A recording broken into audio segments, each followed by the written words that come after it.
Hello friends, আমার চ্যানেলে আপনাদের সকলকে স্বাগত জানিয়ে আজকের ভিডিও শুরু করছি। আর আপনি যদি আমার ভিডিও আজকে প্রথমবার দেখে থাকেন তাহলে প্লিজ আমার চ্যানেলকে সাবস্ক্রাইব করে নেবেন। তাহলে চলুন দেখি আজকে আমরা কি রান্না করব। আজকের এই পর্বে আমি আপনাদের সাথে শেয়ার করব ট্যাংরা মাছের ঝাল রেসিপি। এটি একটি খুবই পুরনো এবং ট্রেডিশনাল বাঙালি রান্না। আর আজকের এই পর্বে সহজ উপায়ে কিভাবে ট্যাংরা মাছের ঝাল তৈরি করে নেওয়া যায় সেটাই শেয়ার করব। এখানে তোমরা দেখতেই পাচ্ছ আমি 500 গ্রাম পরিমাণ ট্যাংরা মাছ ধুয়ে পরিষ্কার করে নিয়েছি।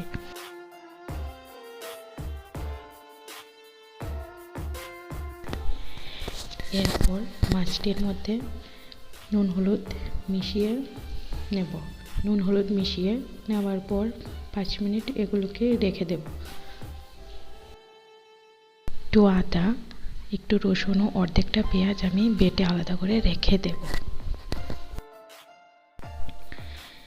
এবার কড়াইতে তেল দিয়ে দিলাম।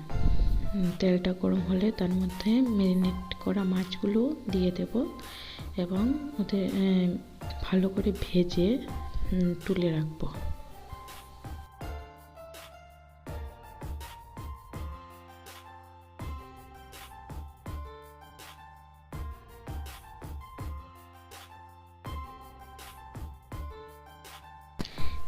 এখন মাছ ভাজার তেলেই কুচনো পেঁয়াজ দিয়ে দেব এবং হালকা বাদামি হওয়া পর্যন্ত ভেজে নেব।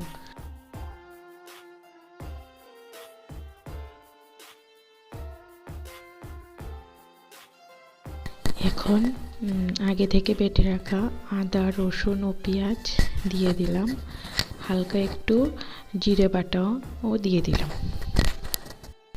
এর সাথে সাথেই শুকনো লঙ্কা গুঁড়ো, নুন, হলুদ দিয়ে দিলাম এবং মশলাটাকে কষাতে শুরু করলাম। সাথে সাথে হালকা একটু জল দিয়ে দেবেন যাতে মশলাটা পুড়ে না যায়।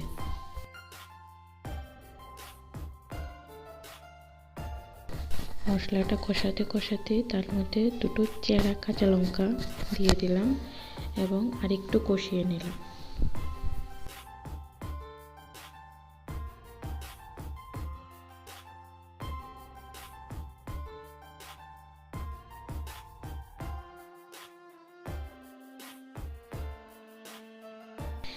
মশলাটা কষাতে কষাতে যখন ওর মধ্যে থেকে তেল বেরিয়ে আসবে তখন হালকা করে একটু জল দিয়ে দিলাম। জল দেওয়ার পর তার মধ্যেই মাছগুলো, ভেজে রাখা মাছগুলো দিয়ে দিলাম।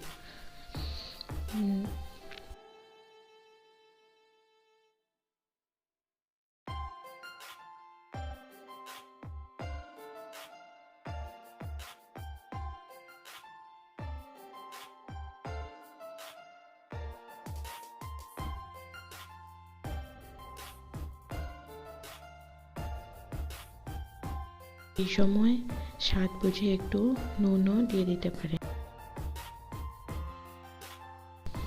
ঝোলটা ফুটে ওঠার পর ঢাকনা দিয়ে দিলাম।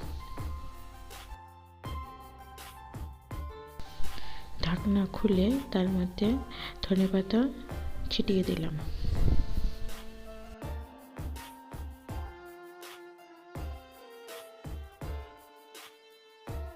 এই তো তৈরি হয়ে গেল ট্যাংরা মাছের ঝাল।